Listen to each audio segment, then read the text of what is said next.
Hey guys, I'm Rachel and thank you for tuning into our video. Today we're going to be looking at the math department. And here we have Mrs. Hill with us today. Hi Rachel, I'm Mrs. Hill. I'm one of the math department heads along with Miss LaChance. Thanks for interviewing me. No problem. So Mrs. Hill, would you give us a brief introduction of yourself? How long have you been teaching at Elgin? Sure. I have been at Elgin since 2005, which seems like such a long time now. I am a self-proclaimed math nerd, I guess, and I'm teaching math full-time here. Cool.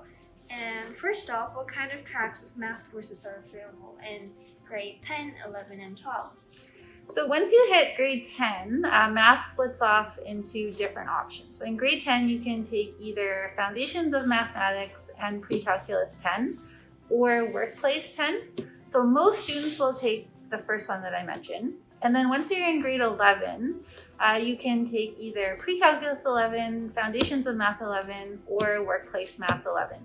And we do also offer honors math at various levels as well. And then once you get into grade 12, you can take either Pre-Calculus 12 or Foundations 12. And then you could even actually choose to also take Calculus 12 or AP Calculus 12 as well. I see. And what kind of opportunities are there for students who seek for challenges? Well, we offer a lot of math contests at our school, put on by the University of Waterloo as well as elsewhere. And also, in some years, we have students that actually form a math club. So then, of course, there would be a teacher sponsor, and they could kind of plan it however they wish. They could work on old contests or look at different games, that kind of thing. I see. And what are some fond memories you have with our students? Well, one thing that really stands out, this was a few years ago, is with one of my AP Calculus classes. We did something called an algebra, where they wanted me to come up with questions, and they would have teams, and it was kind of like the team with the most points won, and they were really excited about that. That was a lot of fun. And then I think the other things for me that just stand out are kind of like individual students that I might have taught 2 or 3 times, and I get to see them grow up over the years. It's always really fun to meet them when they're in grade 9, because I haven't taught math 8 ever, but I have taught math 9, and then you see them again in grade 12, and it's really fun just to see that progression and how they've grown. Yeah, I can see that. And also, what do you love the most about teaching math? I think for me, my favorite thing is to see students succeed at it, and that doesn't necessarily mean getting 99%, but if I see someone who's worked really hard and they get a B and they're proud of their B, like that's really exciting for me.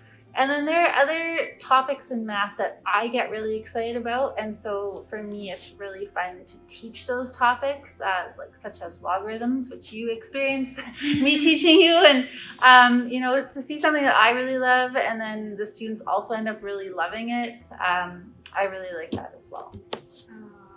And lastly, what is one piece of advice you would give to the students who are struggling with math? I think my advice would just be to practice, practice, and practice, because the way to be successful at math is to learn something and then to keep looking at it and to keep trying it out. And now, of course, with the internet and so many resources available, if your teacher teaches something and you don't understand it, well, look it up online and see a different person try and explain it.